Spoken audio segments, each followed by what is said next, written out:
अपनी पत्नी सावित्री और 2 बच्चों के साथ रहता था। पैसे नहीं होने के कारण उसने अपने खेतों को जमींदार के यहाँ गिरवी रखकर कर्ज लिया और खेतों में फसल उगाई थी। उसने खेतों में दिन रात मेहनत की, इसलिए उसकी फसल भी बहुत अच्छी थी। तभी एक दिन आधी रात को जोर जोर से दरवाजे पर खटखट की आवाज आती है। खिड़की से झांककर देखता है तो बहुत तेज तूफान आया हुआ था। तभी वहाँ घबराकर अपनी पत्नी और सावित्री, जल्दी से उठ कर आओ, जल्दी देखो बाहर कितना भयंकर तूफान आया हुआ है। तूफान? हे भगवान, इस मौसम में ये तूफान कैसे आ गया? तूफान की रफ्तार और तेज होती जा रही थी। जेठा को तो सिर्फ अपने खेत की ही चिंता हो रही थी। पत्नी के लात मना करने के बाद भी वहाँ तूफान के बीच से होता हुआ अपने खेत के लिए निकल पड़ता है। खेतों की हालत देखकर वहाँ सिर पकड़कर जोर जोर से रोने लगता है। पूरी फसल बर्बाद हो चुकी थी। हे भगवान, मेरा खेत और मेरी फसल सब कुछ बर्बाद हो गई। मैंने तो कर्जा लेकर तो खेत में फसल बोई थी। मेरे परिवार का अब क्या होगा? कैसे कर्जे चुकाऊंगा? सब कुछ बर्बाद हो गया मेरा। बारिश बहुत तेज हो रही थी। कुछ ही देर में देखते ही 4 में से पूरी रात दरवाजे पर खड़े खड़े ही बीत जाती है और फिर ऐसे ही सुबह हो जाती है। सुबह जैसे ही आंधी तूफान थमता है, वह जल्दी से अपने दोनों बच्चों को लेकर खेत के लिए निकल पड़ती है और जाकर देखती है तो वह दंग रह जाती है, क्योंकि उसका पति कीचड़ में पड़ा हुआ था। वह उठाने की कोशिश करती है लेकिन जेठा नहीं उठ पाता है। अजी क्या हो गया? आप मुझे सुन रहे हो? लेकिन जेठा उसकी आवाज कैसे सुन पाता? वहाँ तो मर चुका था। इसके बाद सावित्री जोर जोर से रोने लगती है। नहीं, ये नहीं हो सकता, ये नहीं हो सकता। सावित्री का रो रो कर बुरा हाल था। पति की मौत हो चुकी थी, ऊपर से खेत भी पूरे बर्बाद हो चुके थे।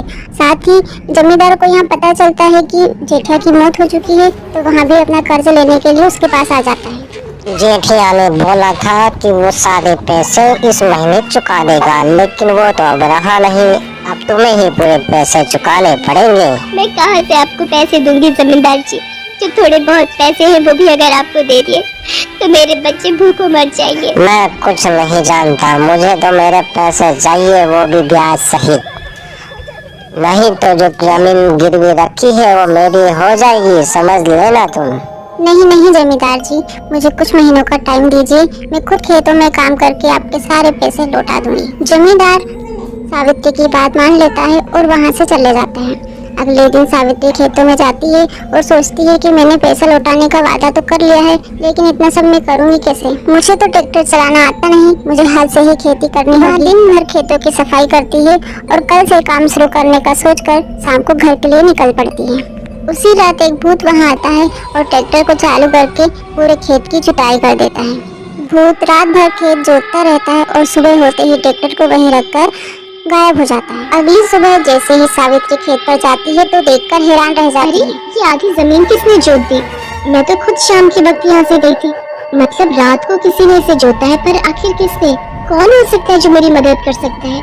वहाँ जोते हुए खेतों में बीज बोना शुरू कर देती है। शाम होते ही वह घर के लिए जैसे ही निकलती है तो उसके ट्रैक्टर पर उसे मिट्टी लगी हुई दिखाई देती है। वह सोचती है कि शायद इसी ट्रैक्टर से किसी ने उसकी खेत की जुताई सोचते हुए वह दोनों बच्चों को लेकर अपने घर चली जाती है। ऐसे ही रोज सावित्री जो काम छोड़ के जाती, अगले दिन उसे वहाँ काम पूरा मिलता, क्योंकि सारा खेत का काम वह भूत कर देता था। पूरे खेतों में फसल लहलहा रही थी, अब सिर्फ पकने का इंतजार था। कुछ महीने बाद फसल पककर तैयार हो जाती है। सावित्री यहाँ देखकर बड़ी खुश होती है। कल से फसल काटने आती हूँ और इसे बेचकर जमींदार का पूरा पैसा चुका दूंगी। तभी उस रात भूत आता है और ट्रैक्टर से पूरी फसल को काटकर बोरे में भरकर रख देता है। सुबह होने से ही पहले भूत ट्रैक्टर में अनाज भरकर सावित्री के घर पर ले आता है। ट्रैक्टर की आवाज सुन के सावित्री जाग जाती है और खिड़की से देखने लगती है कि एक भूत ट्रैक्टर पर बैठा हुआ है। हे भगवान, ये भूत यहाँ मेरे घर के सामने क्या कर रहा है? मैं क्या करूँ? कहीं ये मुझे और मेरे बच्चों को मार न डाले। सावित्री डरते हुए सच जानने के लिए भूत के पास जाती है और उससे पूछती है, तुम कौन हो और क्यों मेरी मदद कर रहे हो? अब तुम जाओ यहाँ से, इस अनाज को बेच दो और तुम्हारी समस्याओं को दूर करो। साहूकार का कर्ज भी चुका दो। नहीं, पहले तुम मुझे सब सच बताओ, तभी मैं इस अनाज को रखूंगी। मैं जेठिया हूँ, जेठिया तुम्हारा पति। मरने के बाद मैं भूत बन गया था, लेकिन मुझसे तुम्हारी परेशानी देखी नहीं गई, इसलिए मैं रात भर खेतों में काम करता था और तुम्हारी परेशानी दूर करने की कोशिश कर रहा था। इतना देखकर वो भूत वहाँ से चला जाता है। फिर सावित्री की आंखों में आंसू आ जाते हैं। अगले ही दिन वहाँ सारे अनाज को बेच देती है और जमींदार का पूरा कर्ज चुका देती है।